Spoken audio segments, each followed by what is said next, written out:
Welcome to Conversations with Laurel, everyone. I am your host, Laurel McHargue, and I have a repeat visitor with me today, Kollin Kennedy. Welcome back to my show. Thank you for having me. Thank you. You're welcome. I think the last time I interviewed you, my show was called Alligator Preserves, and now I changed Mhm. it to Conversation with Laurel. I actually have interviewed you twice in the past. I met you at a Rocky Oh yeah. Mountain Fiction Writers Conference, Mhm. and we first had a talk Yeah. about your poetry and letter collection as time goes Yeah. by, which Mhm. is stunning. I think I'll have links to our other interviews below here because, Mhm. again, you have so much to say in your works. Thank you.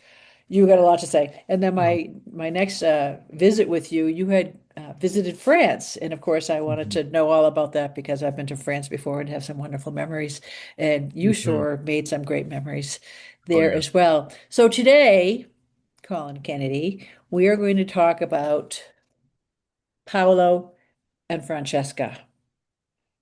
So I first have to ask you why?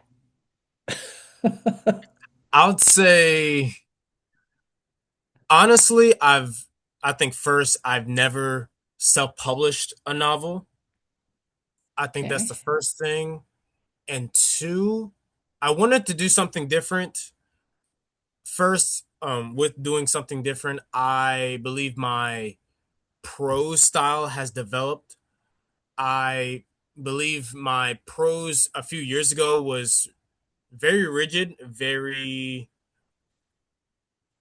purple prosy. And I Okay. think this marks something that's a little bit more clear, but still adhering to a style that I like writing in, which is more of an early modern English, King James, Shakespearean sort of English way. Yeah. And also from our last talk, we talked about my trip to Paris. Part of that trip inspired this work. That is Was where it I was went. it was Mhm. it Rodin's The Kiss? Exactly, Hmm. exactly. And at first, I didn't know. Of course, that statue is very popular. Yeah. Everyone knows that statue, but I just didn't know the background of the statue, the inspiration to it. And reading the description on the or by the statue, I thought it was really interesting. I'm like, oh, okay, I didn't know it was inspired by this story. So that just triggered in my mind, why not I create a novel based on this famous tale? So I think it was a way of paying homage to Dante, but also believing, going into the third point, I wanted to expand the story a little bit more. You sure I did. You sure did. Yeah. I So really enjoyed it. Oh yeah, I really enjoyed it in reading it in the Divine Comedy, but for me, I believe there was a lot more to say within it, and yeah, I think that's pretty much it. Mm. so when you told me about this, and I, Mhm. of course, did a little bit of my own research. And I'm like, where does Paolo and Francesca come from? And of course, it comes from Dante's Inferno, right? From the Mhm. Divine Comedy. Yes. And back in the day when I was a youngster and I went to Smith Mhm. College before I went to West Point, I found this old book in a Mhm. bookstore. Oh yeah. Mhm. Yep, it is the whole thing, his whole Divine Awesome. Comedy. And let me just show you, it's filled with etchings from Dore, and here are Yep. Mhm. the lovers, right? Yeah. Oh yeah. I've seen that before online, but I haven't seen it in a book copy, This, copy of the book. yeah, this book is incredible. It's got all Mhm. of his That's cantos. amazing. It's just incredibly Mhm. illustrated. And I read this back in I think 1977. Mhm. And so yeah, the story of Apollo and Francesca comes from Canto number 5 in the Yes. Inferno. And so tell our listeners a little bit about their story. What is their story? So basically, long story short, In a nutshell, yeah.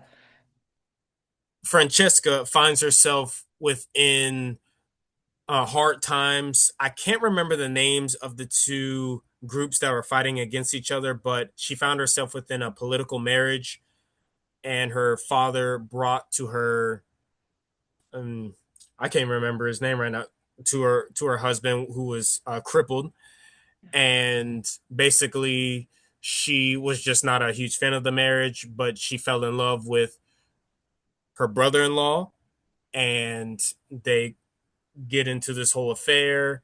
And the end, can I Oh can yeah. I Oh explore yeah. it? Okay. Absolutely. Basically, the husband finds out and he kills them both. Hmm. So now they find themselves within this circle of inferno, or this stage of This inferno. the second Mhm. circle of hell Exactly. for the And lustful. Yeah. and basically, she, for the rest of the canto, for the rest of the story within the Divine Comedy, she describes, or she at least tries to justify it in her own mind. So within my story, I try to do that, but throughout the story, not just within the last few parts, where Dante has this famous lines. Um, it was Galotto who was the book, and he who wrote it. I can remember in Italian a little bit better. Galeotto fu libro in questo lo scritto, or something like that. But basically, that was the term that she used to put all the blame on her husband, and not herself, and not on Mm. Apollo, or Paolo, Paolo. and their Yeah. own relationship. Yeah. And she blames love, right? And being Mm-hmm. taken away. She and Paolo had read um what they read. The What was it? Lancelot and Yeah, yeah, yeah. And, Galeotto. and Mm-hmm. Guinevere, yeah, yeah. Mm-hmm. They read that love story and supposedly was just they were so enraptured by it. She Mm-hmm. blames love, and it was kind of like not blaming herself for her Right. adulterous Mm-hmm. behavior. She didn't. Political marriages were a thing and still are a Right. thing in some places. And yeah, Mm-hmm. she was kind of tricked into being married off to this cripple and uh, Mm-hmm. fell in love with his brother, who, in Mm-hmm. her mind was the epitome of, her prince, right? Right. Mm-hmm.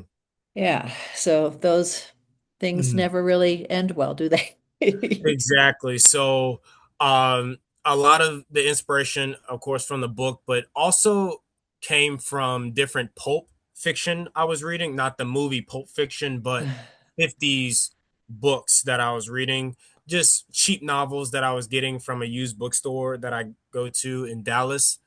And one could cost like $3, one Yeah. cost $5, and a lot of them, even though they were badly written, they still had some nuggets of truth within them. That is, they had some nuggets of feelings that I believe that were true to how a man may feel whenever it comes to a romantic relationship, but also experiences that I've seen other women um, go through when it Okay. is detrimental to themselves, if that makes sense. Yeah, yeah. Mhm. Uh, so let me ask you who you Mhm. see as being your audience for this, because I think I wrote you after reading this, and Right.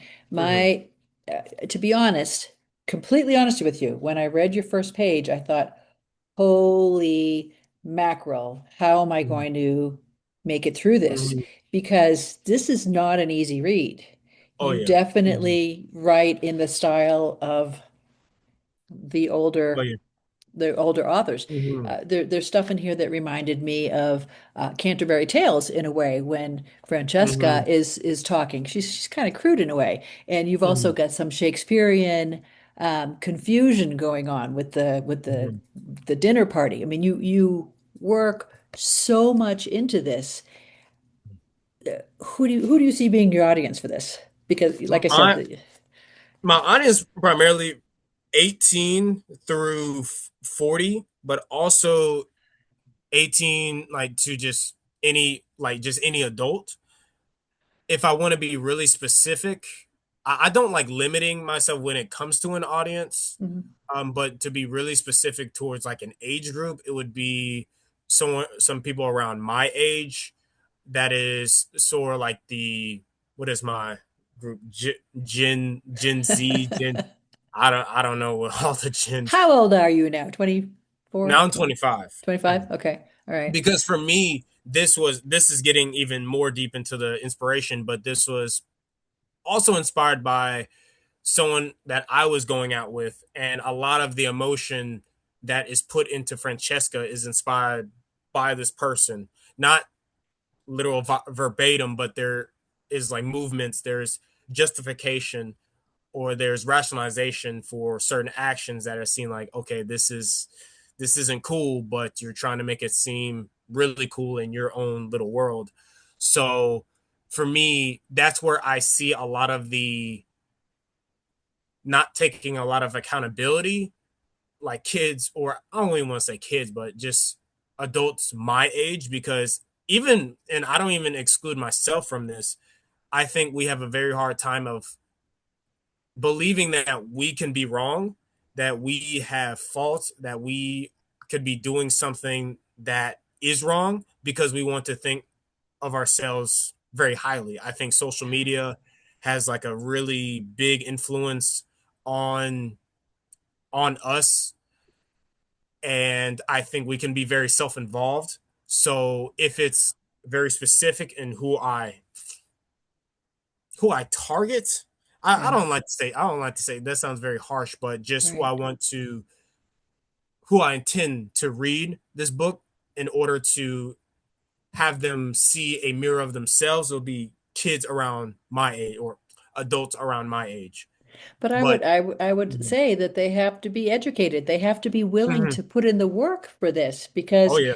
eh, Hmm. once I started, I told myself, I'm like, okay, this is going to be an education, a Hmm. re-education in a way, because Hmm. again, back in the day when I was in college, I read that stuff. I read Canterbury Tales, I read Hmm. Shakespeare, I read, I read the Divine Comedy, and Hmm.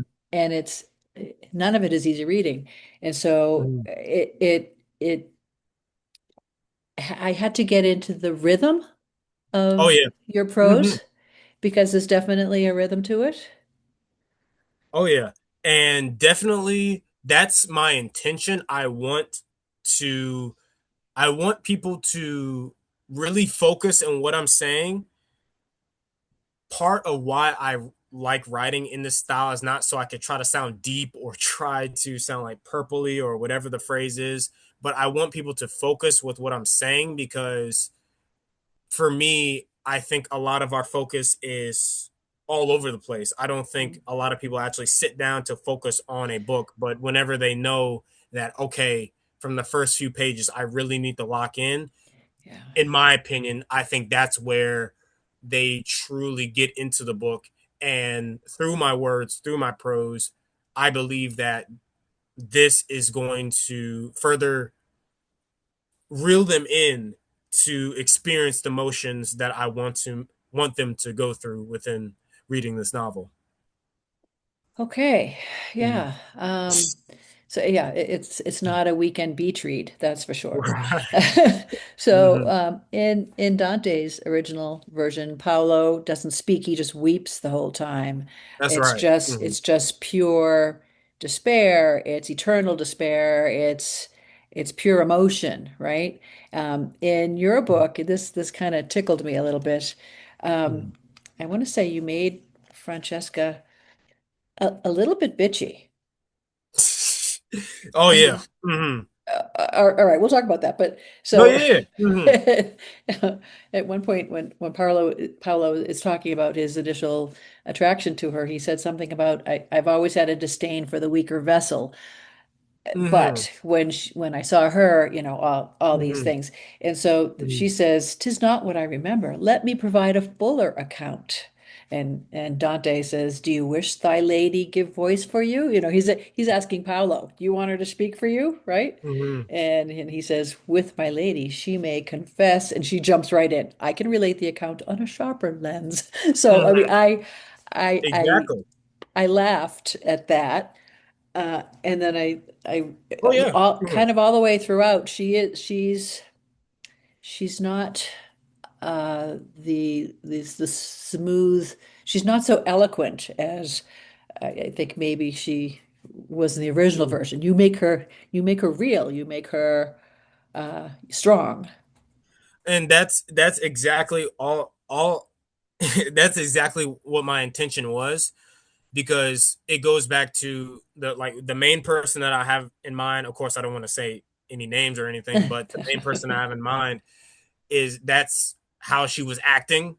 So I wanted to try to convey that soul within Francesca and a little bit exaggerate, because this was a little bit of the difficult part.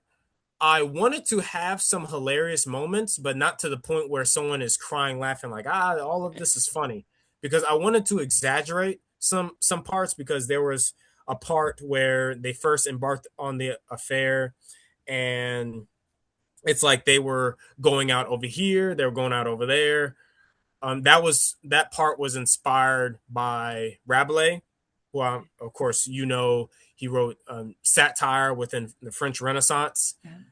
and I wanted to put some elements like that in order to show how ridiculous she could seem or can come off with, how, like, what she likes. Yeah. So, and it was that fine line that I was trying hard not to cross, or trying really hard not to cross. But at the same time, there was times like, okay, I want to see how far I could take this, and if it does provoke a little bit of laughter, I don't mind that. So what comes to mind is, of course, Citizen Kane, where it seems Charles Foster Kane is a very exaggerated character, but the way Orson Welles directs him is a very interesting light, where he knows the line, even though he crosses the line where it could seem like, okay, he's like an attack on the newspaper man that was famous. I can't remember his name, I can't but either.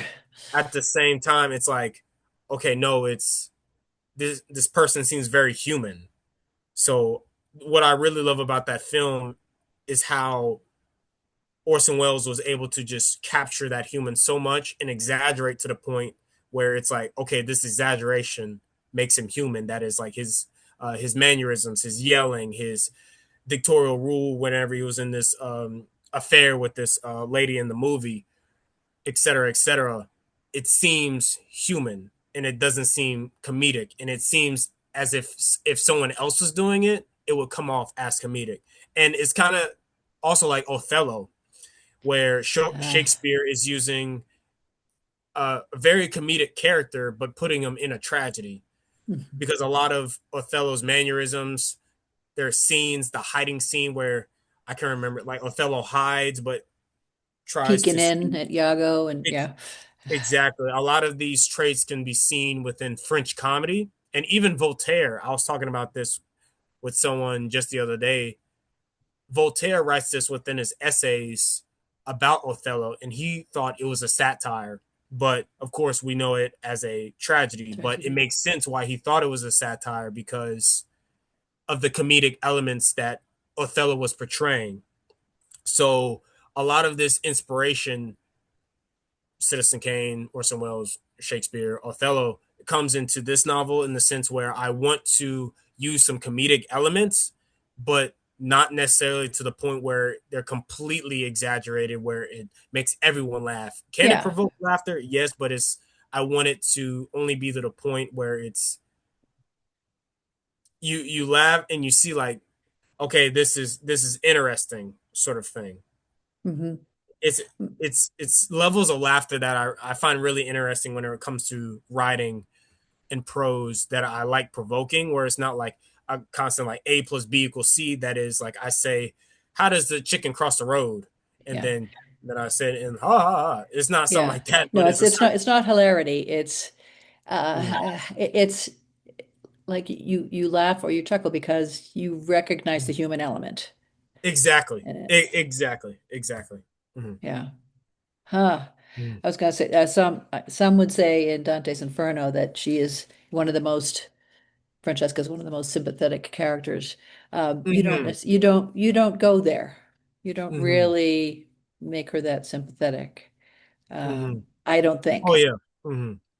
Was that Oh yeah. purposeful? How did you decide what kind of personality you were going to give her? I mean, she really is brusque. Hmm. Because honestly, for me, I didn't.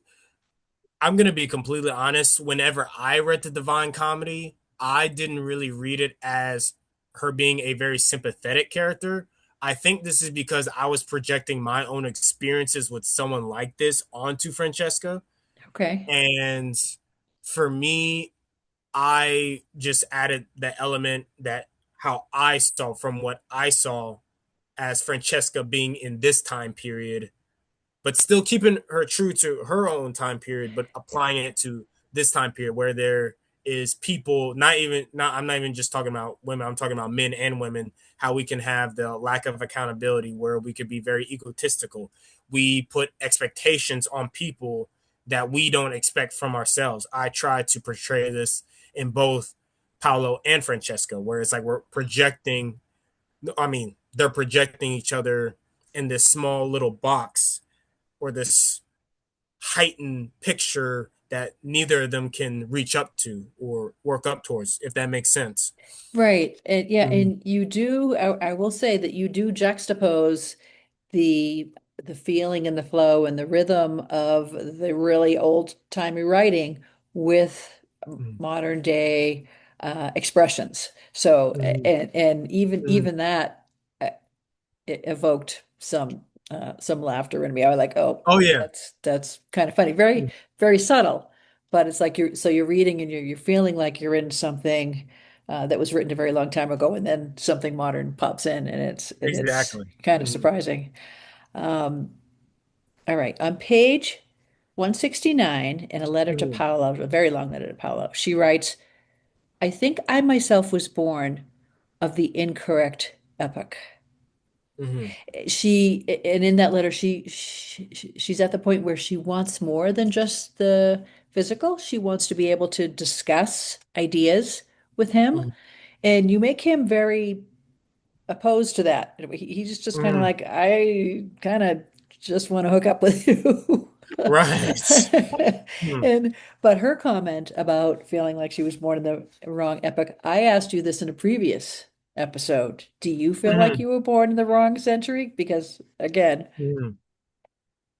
how do you For feel about that now?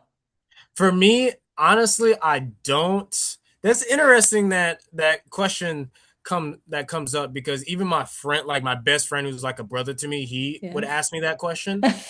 For me, I just don't feel like that. I honestly feel I was born in the correct time period because if I was born like 50 years ago, 100 years ago, we'll be in like a completely different atmosphere.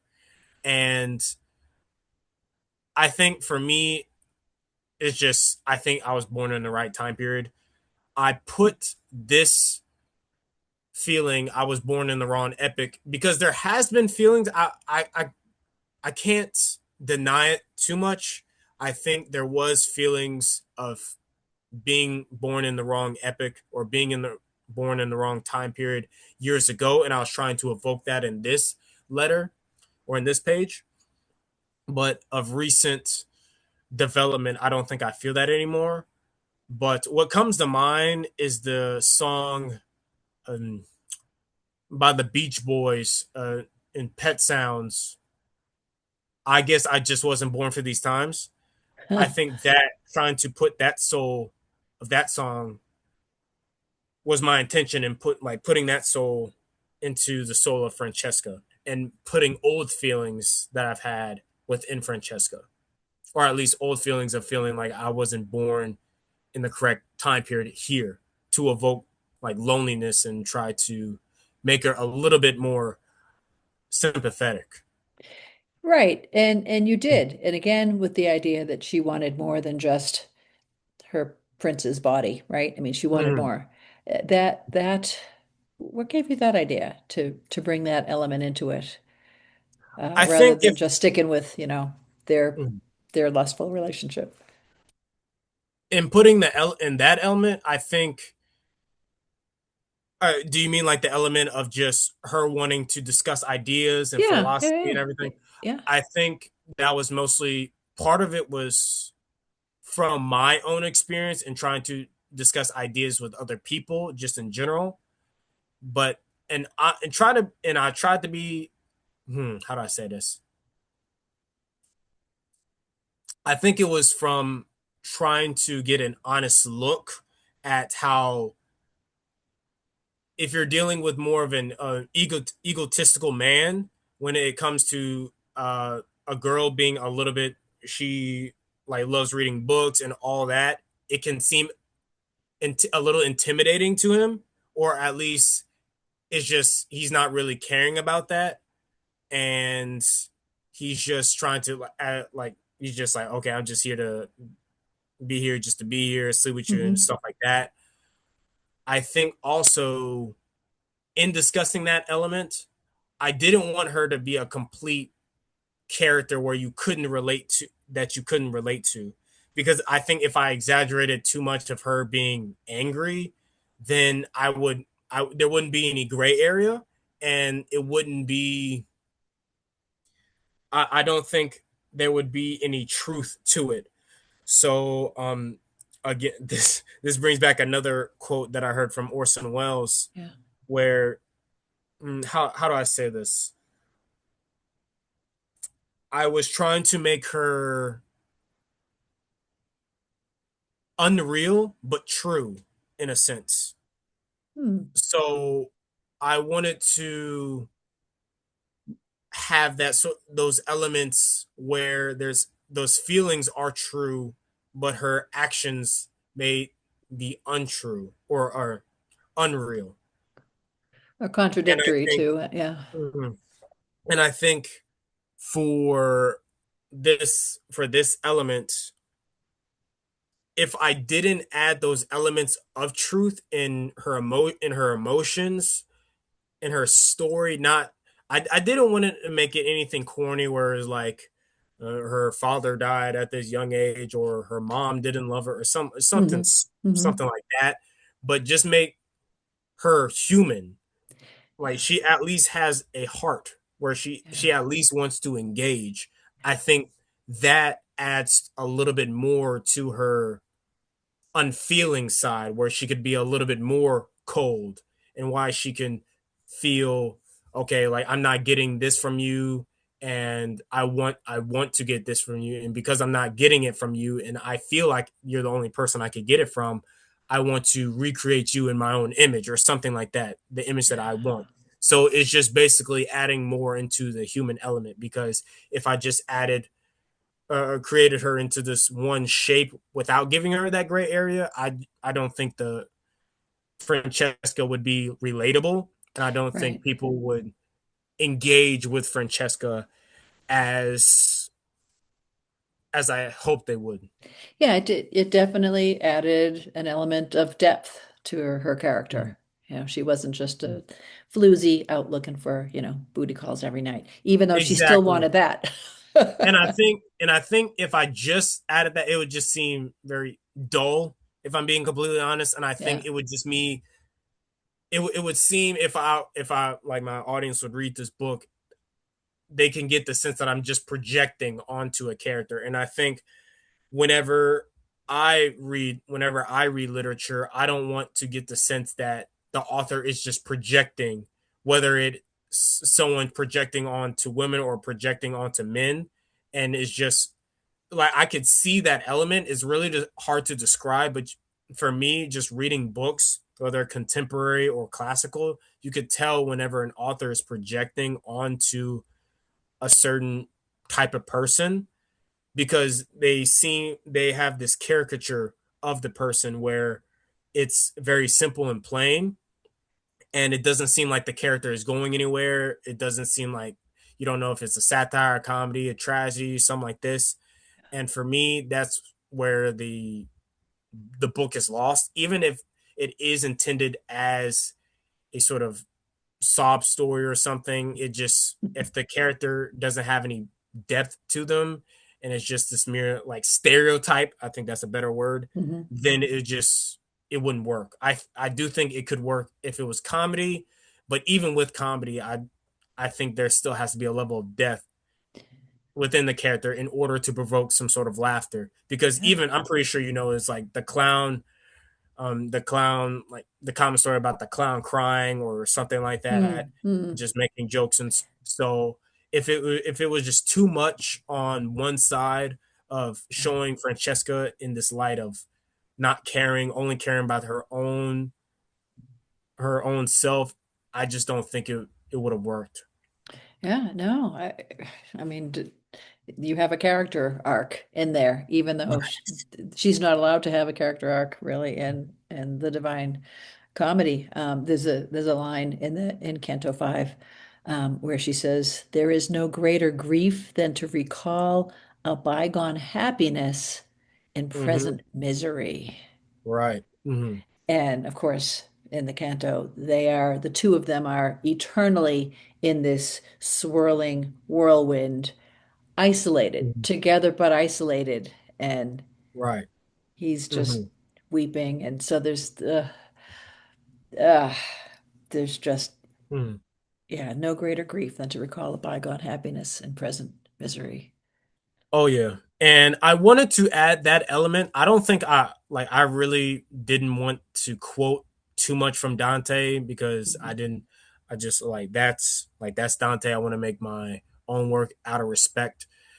And I wanted to add that element where it's like, okay, we had these good times, there was these beautiful times, because it seemed like I was getting that from a lot of the pulp fiction I was reading from the 50s fiction, where it's they were trying, and even crime movies, a lot of what do you call it, B films Mhm. from the 1940s, like the postman always rings twice, that Wow. Lana, Lana Turner movie, Wow. and like other films like that.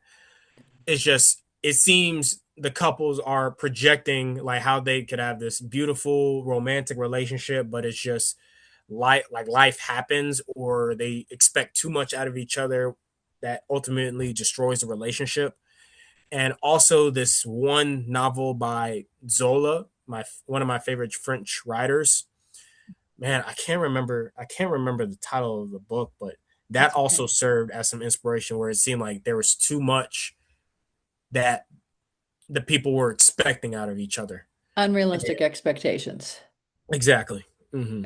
Uh, and do we all, I mean, who is who can't relate to that, right? I mean, I Hmm. think on some level we all have unrealistic expectations, both for ourselves and for other people in certain Hmm. situations.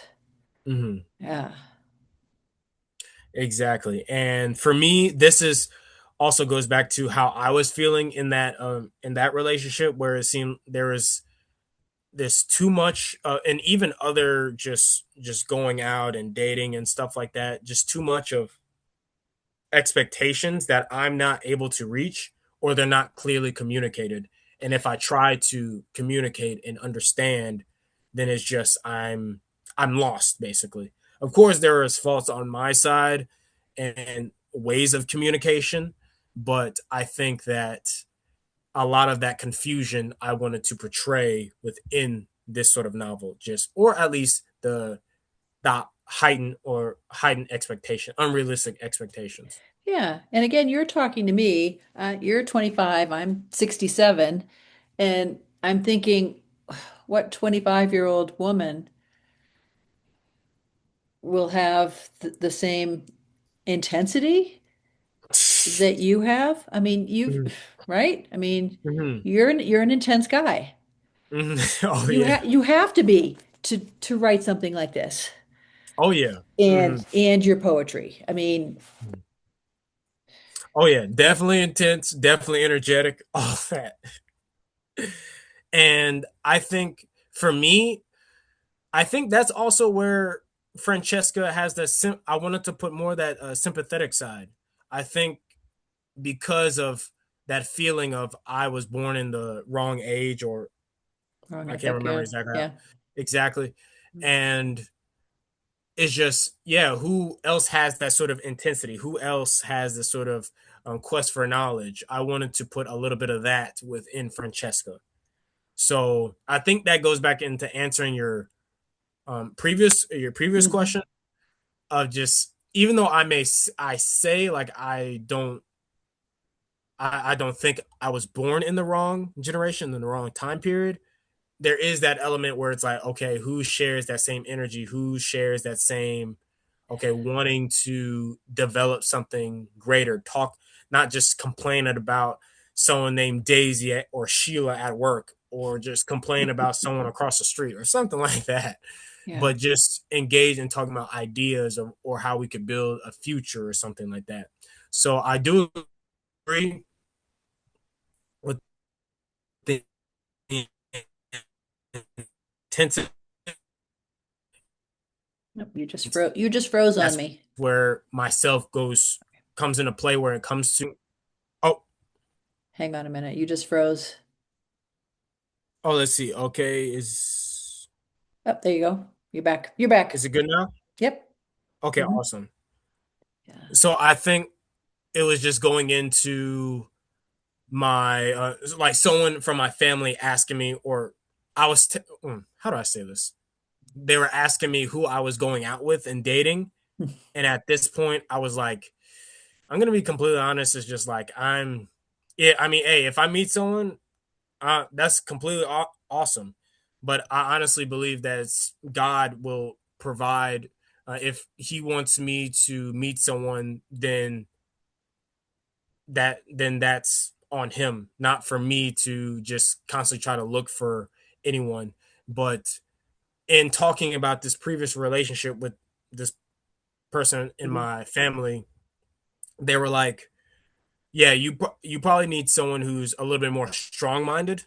And a little bit more intense as you. And I'm like, I mean, I don't want it to project where it's like I expect someone to be as strong, because honestly, for me, the only person that I see as intense as I am, the first person that comes to mind is Eric Thomas, but in the sense that like I'm portraying that intensity to my own writing and how I go about my own writing and my own poetry. So I can't expect someone to have that same energy, but it was just funny how they were like, "Yeah, you need someone who's strong minded," and I'm like, "Okay."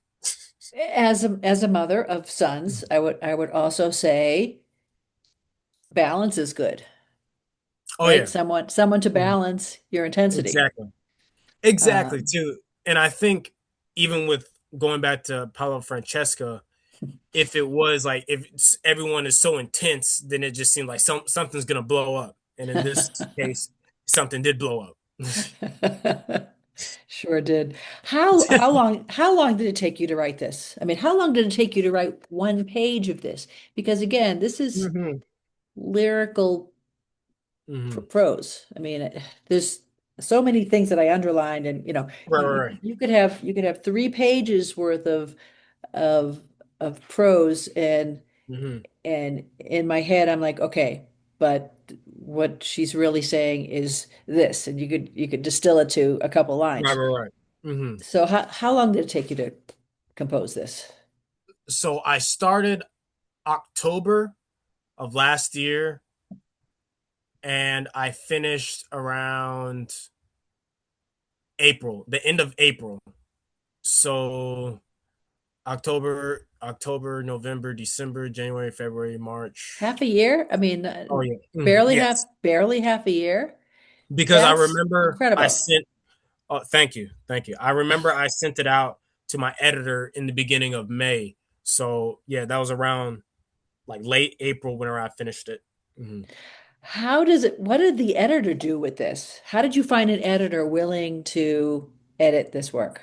I think I'm really lucky with the editor, because I think she is obsessed, or I wouldn't say obsessed, but she likes the same sort of literature that I like, and she's very intelligent. She's based in the UK, and she likes the same sort of literature that I like, and she is well read in contemporary literature as well, but she knows a lot from Shakespeare, John Keats, Lord Byron, Dante, a lot of my influences.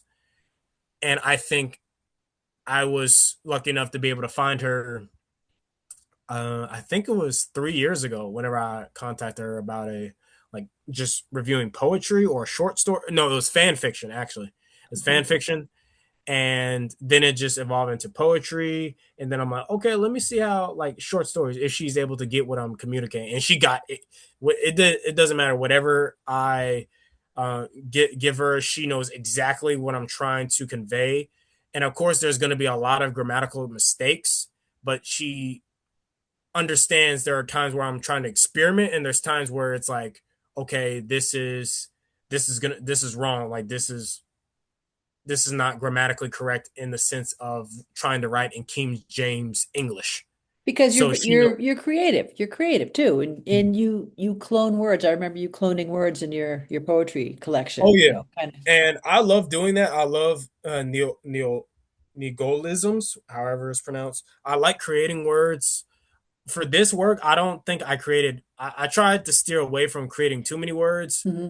because I just wanted to try to make as simple as I could. But it is difficult not to create words because I think with the specificity that I want to get towards, I have to go into Latin. And what's beautiful about the English language is that probably 60% of the words that we have in the English language are based in Latin and Yeah, also yeah, ancient Greek. romantic. Yeah. So it's absolutely amazing. But I do think there's a complete open field to the potential of more English words being coined because I believe even Arabic has millions and millions of words compared to the English language, and I think there's so much more discovery and so much more specificity that we could get towards. Hmm. Hmm. And I love creating words, but I think with this work, I was trying to steer away of creating too many words just for just trying to focus more on the story and not try Right. to sound deep. Right. Because it is kind of an obscure story. And Mm, yeah, I mean, yeah. wow. So previously, one of our previous interviews, you talked to me about writing something about the Oedipus tragedy. Are you Yes. still working on that? Oh Or yeah. So that's whenever I finished the Oedipus Rex poetry around October, and that's when I got started immediately on writing Paolo and Francesca, because I don't know what it was. It was like the Oedipus myth. It I wrote it first in 2022, but I thought the text was what I wrote was so corrupted that I need to write it again. what do you mean So corrupted? What do you mean by that is corrupted? like I believe it was written in a way that was Okay. very purple way, very rigid, very confusing. It wasn't Too clear at fancy. all. Okay, yeah. And I thought for me, it was like, okay, let me go about this again. Of course, I like writing in a very intense way, but I think this Oedipus Rex work is a lot better because I was able to just write in a not feel I was rushed and be able to think about what I was writing and write in a long form of poetry. I write in a octava rima form, and I'm glad I did Explain. that. So basically, that's like Italian form of poetry used by Ludovico Irosto. Let's see if I have his book. Let's see, Orlando Furioso. Oh, let's get it. Yeah, it's so It's blurry. got to be near your face.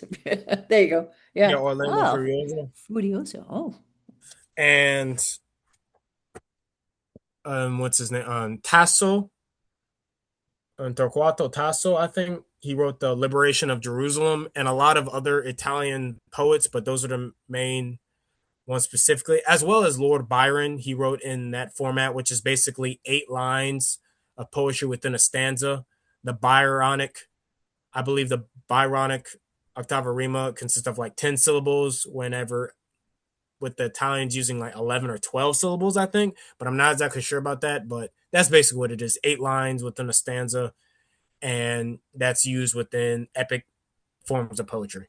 Okay. Do you speak Italian? I'm learning Italian right now. You were learning French last time I spoke to you. How was your French coming along? So that the French, I stopped with that to really focus on Italian and learning Spanish, Latin, ancient Greek, Italian. Mhm. That's a lot. Do you have a degree in literature? Yes, creative English. Creative English. Did Mhm. do you have a master's degree? I mean, have you considered I this I as a honestly submission for a master's program? Because mhm. this is I not your average student work.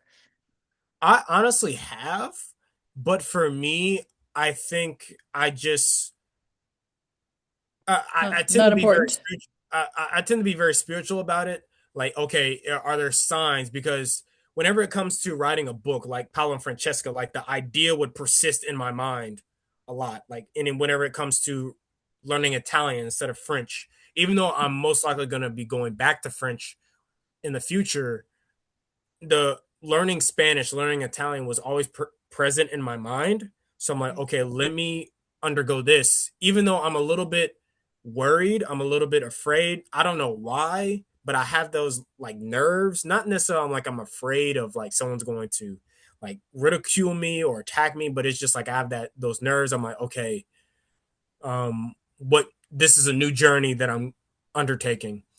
But because the ideas are so prevalent within my mind of going about doing these things, I do them, and then okay, I understand why I do them because there were so much in my mind. With the master's degree, I've thought about it, but it just hasn't been as intense as writing this book or learning a different language or something like that. All right. Maybe it's just not even necessary. I mean, Hmm. if it's not important, I mean, that's I you're mean, maybe in the future though. I was gonna say you're young. You're young, but what you have produced is stunning, and I would say beyond your years.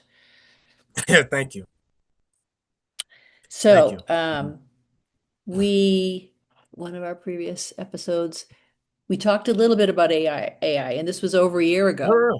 And Mm-hmm. holy moly, how things have changed since, right? Right. And you were okay using it as like an assistant. I think you were using it for planning. You planned an outline for a presentation. Did you give a poetry presentation at the Rocky Mountain Fiction Conference? Or At the Quills conference. Quills. Okay. Okay. I would really like to do one at the Rocky Mountain because I'll have an excuse to go to Denver and talk to all the people that I met at the Rocky Mountains like 2 years ago, I think. Right. Have you So applied for that? I didn't know I could apply. To do it? I mean, go on their site. Yeah. I think Okay. they might still, I don't know, it For might be too late. 2027? Well, let's see, because I think the conference this year is in October. It's in early October, and I'm going to be away. We're traveling then. I can't make Okay, it. But I might need to look on that to see whenever it opens up again. for 2027, Because you ought to get in there because usually when they start the new thing, they look for presenters. So yeah, right, you ought to do that. that's interesting because I guess maybe because I was invited to the quills and they sent me the link to submit. I guess I never thought about Rocky Mountain and doing that. I don't know, but I appreciate you telling me that. All right. Well, 2027. Let's maybe both try to get into it in 2027. Oh yeah, because they might need a poet to They speak. might they might need you. You. Exactly. So you're working on what are you working on now? A new novel? So right now I'm working on several different projects. Well, one is Or another novel, which is going to be experimental horror story. I it's explain that because I love horror. Explain experimental horror story. so this is so I've been interested in writing horror. I've experimented in writing it in short stories Okay. and as well as poetry. But a novel, I was like, I'm not Stephen King, but I'm like, you know what? Let's just do this and not worry about it. So this is going to be taken from another story from the Divine Comedy, specifically Count Ugolino. It was inspired. I went to New York around October of last year, and I went to the Met. I love that museum so much, and it for this time, I guess this was the first time I went to the Met. Even though I've been to New York many, many times, I just never. My family has never taken me to the Met, and this is my first solo trip to New York. And I saw a statue of Ugolino and his sons, and that triggered an idea within me. I'm like, oh, why don't I write a story based on that? So this is going to talk about the story of Ugolino within those times around Paolo and Francesca, where one group I cannot think of the names of those two groups, but it's one group that was more loyal to the Holy Emperor, and there is another group that was on the side of the Pope, the Holy Pope. Okay. And I believe Dante was more on the side of the Pope. I don't know that exactly for That sure, makes sense. Yeah. but it's around those times, and I want to write it. I don't want to say horror, but that's really the best way I could describe it. But I want to say more grotesque in the sense Okay. of writing something that is not necessarily disgusting or like vomit provoking. I don't know what the word is, but something that is portraying the beauty of ugliness, the beauty More like a of Frankenstein kind of Frankenstein monster not kind of even thing? No, not not even that. Even though I no. absolutely love Frankenstein, I think that Mm. has to be my favorite. Absolutely love that book. But I think it's more of just how I'm writing Ugolino. So I take inspiration from Finnegan's Wake by James Joyce, which Hmm. I think has to be the worst novel within the English language. But James Joyce, for me, is one of the greatest writers in the English language. And for him to write a book as bad as this was gave me confidence to write something purposely bad. So for That's me, awesome. I really and for me, I always hated the book Finnegan's Wake because of how corrupted and that is like how like he makes up words. He has these thunder words. He's inspired by several religions, mysticism, all this stuff. Even at the end of the book, it's not necessarily a complete sentence, but he makes up a lot of these terms, all this chaos. But I wanted to do that within this book. So I have Ugolino describe his story in the same way as Francesca does, in a very disorganized way. And I trust that the reader will read the book and enjoy it for the sake of how disorganized his words are, how he goes on these tangents, how he uses old English words, how he uses Latin words, Middle English words, all these things to really describe how disturbed he is because I have him being a very schizophrenic character with Okay. the illness of like gramophobia, graphobia, something like that, where it's basically the person is right or talking in a disorganized fashion. Some characteristics of it, they can talk and they go into these tangents. They use big words for the sake of using them. They create words. They rhyme words within a sentence that doesn't necessarily make sense, but it sounds good to the ear. This is a phobia? It's something like that. It's not exactly like just because you use like these things. It's certain specific. If you read text of conversations between the therapist Oh, you're freezing again. You froze up on and, me again. and the Hang on. You froze again. Jiggle your your cursor, maybe? You're frozen right now. Uh, okay, Colin? okay, are we good now? Up, yep, we're good now. We're good now. All right, I'm gonna have to look up that phobia or whatever because that sounds Yes. fascinating. I think you Mm-hmm. are giving potential readers a lot of credit. Mm-hmm. Oh yeah. For me, I think that there there's so much more that could be written within the English language. I think there's a lot of creativity to be applied within the English language, and for me, I only see it in very few contemporary works that are of writers taking these risks and writing to their fullest ability. I don't like it whenever someone says I can't write in this way or I can't write in this way or that way, because for me, the reason for words is to be able to help us communicate what's going on within our minds, be able to communicate ourselves to the Yeah, fullest extent. yeah. So it doesn't, that's why I like reading Shakespeare. That's why I like reading Lord Byron or Dante, because these creative geniuses were able to use words to their own ability. They weren't a slave to words. For me, it seems most people are the a lack of a better term, slave to words, but they're not the master to words. I know Mm, that could sound a little not the harsh. master of them. Yeah, and again, I Mm, think I mentioned this before. We mm, are limited by our mm. vocabulary. We're limited in our ability to express things by our Exactly. vocabulary. Mm, There are things that we don't have words for. exactly.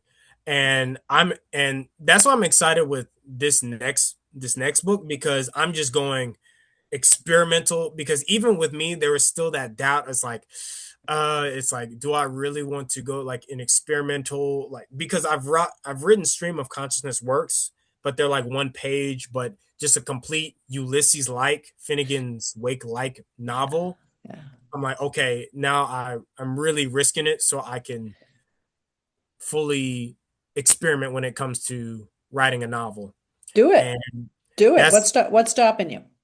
oh yeah, nothing at this point, because like right now I'm on chapter 3 of the work, Okay. and I want to, and I felt that those nerves of like, okay, is this too much stream of consciousness? But then whenever I stepped away from the book, I'm like, okay, no, I intended on writing Ugolino in a very grotesque way. So I'm going to continue writing in stream of consciousness, randomness, taking inspiration from different sort of myths and combining that into just confusion, because that's how I have Ugolino describing himself in that way. Like this, I have him break the third wall and say something like, for the reader, my purpose is confusion, or something like that. All right. All right. So, Yeah. and it's Uh, also inspired by grotesque paintings, like grotesque architecture, because I believe the first horror novel, and let me see, I think I have it close. Let's see, the Castle of Ortanto. Let's see, hold it closer to you. let's see. Okay. All right. Oh yeah, it's blurry, but the Castle of Ortanto, which is considered like the first Gothic novel, but it was intended, is saying it was a Gothic novel because of the architecture within the novel, Okay. All and that right. was Gothic. It was not necessarily intended to like, or at least there were scary elements and like ghosts and stuff, but it was called a Gothic novel because of the architecture Right. that was being Okay. described within the novel. So for me, I wanted to be inspired by that same architecture and the intention of that architecture and the intention of those paintings, because I believe even Vasari talked about the grotesque, where there's no logic. The ancient painters of the grotesque adhere to no logic, where they put a man's head on like that and had him like goat's feet, or like an animal, with this just a lot of chaos and randomness within the paintings. So I wanted to, So in a piece of literature, is that going to drive a reader crazy? I believe so. That's my intention. So it's just like, and is you see it within music. Like the first thing comes to mind is Trout Mask Replica by Captain Beefheart. Then within literature, the only thing I've seen, I have a copy of Finnegan's Wake over here. That's really the only literature I've seen that is quote unquote grotesque, in the sense of just trying to depict the beauty of confusion, the beauty of ugliness. Yeah. Wow. So in a very consistent way. So yeah, so that's what I want to include within this next novel. Ooh, Mhm. and when will it be done? In the next couple I months? want, yeah, I want it to be completed within probably November, December. Hmm. Wow, that's right around the corner. Holy And mackerel. then I have another book in mind that I'm excited to upon or get started on. Okay. That, yeah, so that one will be another romance. So it wouldn't be anything crazy. Romance isn't crazy. Yeah, exactly. What Mhm. are you reading right now Right for now, fun? for fun, it's a lot Uh, of language books. Uh, I'm reading Athinaze, or like ancient Greek textbook. But for fun, I would say like this is one thing. The Garden of Heaven by Hafiz. Okay. I say that Hafiz has to be one of my favorite poets of all time. Let's see. I'm also reading a book, Vita de Galileo, The Life of Galileo, by a German playwright, which I'm really enjoying in Italian. You're reading it in Italian. Yes. Mhm. Wow. And that is really fun to read. Okay. Um, let's see, a novel that I bought in New York that I want to read for fun is Dove Mi Trovo, which is an Okay. Italian book. I believe the author, she is American, but now she lives in Italy and she writes a Okay. lot in Italian. And I think the English is called The Whereabouts. Okay. But I think that's primarily it. Also, I'm reading children's books like in Spanish because I want to also write a children's book for fun, just to see like if like I'm just to see if I can do it, and also self help books, and also a dictionary. Reading a dictionary for fun. Mhm. Well, Colin Kennedy, I Mhm. believe that you are going to accomplish everything that you want to accomplish because Thank you, that's who you are.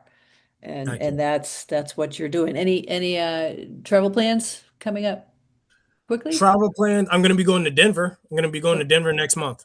all Hmm. right. Hmm. I'm going to September. be seeing my mom in Denver, and that's pretty much it for the next coming months. I want to go back to New York because, of course, like I love New York, Yeah. and also there's going to be a conference in New York that I want to attend, Okay. like February, like the cold out of all the months, the coldest month, right?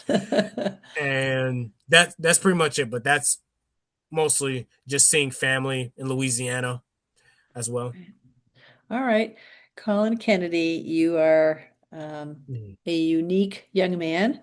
Thank you. Um, uh, Listeners out there, his Mhm. collection as time goes by, stunning. His latest novel, Paolo and Francesca. If you're into um, Dante and some of the old stuff, Mhm. you bring the past into the present in Thank you. such a unique way. Thank you. Is there anything more you'd like the audience to know? Read Paolo and Francesca. Read all literature. Read all the literature. Barnes and Noble. All that. Just read, read, read, read. Read. By Yeah. authors who are really dedicated to their work. Because there's a lot of authors that I love reading. I wish I could find this book. There's a lot of books that I lose, but there's one author that I like. He's based in Italy and he writes primarily in Latin, and I absolutely love that. And I just stumbled upon him just going doing research of Latin videos on YouTube. Then you find authors that you meet at conferences and you fall in love with their work. I met someone at Quills and I followed their page. I subscribed to their Patreon, and she had like an epic on her Patreon. I'm like, that's amazing. So it's just there's lots of inspiration. Are you in any book clubs, any reading groups where you can discuss what you're reading with other people? Not any reading groups. I'm in a writing group. Okay. Shut Up and Write. Like that's like I think that's like the basic one. There's a lot of them around America, but I'm in the one in the Dallas area, Okay. and that's very helpful. And there are some times where I talk about what I'm reading, but nothing specific when it comes to just a reading group where it's like, oh, like I read Dante this week or something like that. Do you feel like you need to find something like that? For me, I don't. I honestly don't feel. I don't. I really don't feel that. Okay. I guess because whenever I go about groups, I want to just not have to feel obligated to talk about literature too much. I even though I love talking about it and I could go on and on if you allow me, but for me, I think I just don't feel that. I think because I do a lot of thinking and there's a lot of ideas that I have, and whenever it comes to people talking about literature, I'm I can be a little bit too harsh when it comes to the ideas that they express. That where I'm not a huge fan, I'm not interested in what And there. It's not. and and you Mhm. have other interests, right? Oh yeah, Music and sports and again, talking about mhm. that idea of balance, this makes All sense to right, me that you need to balance out everything exactly. cerebral with more physical and some other Exactly. So it's fun just things. even with my friends, like one of my best friend of all time, like we just talk about music from the 2000s. We talk about like SpongeBob uh, or the shows that we watched in the 2000s,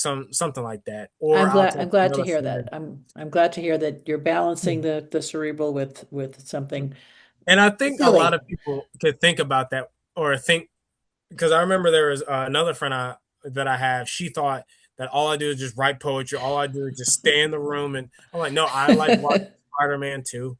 I like going to the movies, watching. What was it? I watched a Jason Statham movie. Like I like watching movies that explode, where something explodes, where there's not really a story, but Yeah, somebody gets robbed and but they catch the robber, something like that. So yeah, I like doing just a lot of things. visual. Well, again, that makes me feel good about you. My motherly instincts are like, I hope you're doing other things that are getting you out of your head because that's a Because lot. also my mom was my mom was thinking this same thing. Like you just like no, I'm like I'm doing okay, mom. I appreciate you looking out, but it's okay. Like like I have friends. Well, yay. Colin Kennedy, Oh this man, has again been a pleasure. it's People out there, subscribe to my likewise. channel, and I'm going to have links below to things that we talked about and your books, of course. Get them, if not for yourself, for people that you believe would appreciate this kind of writing. Exactly. And Colin, keep being awesome and keep me up to date in what you're doing, okay? Of course. Thank you for having me. Thank you. You're very welcome. Have a great rest of the summer. You Bye-bye. too. Bye bye.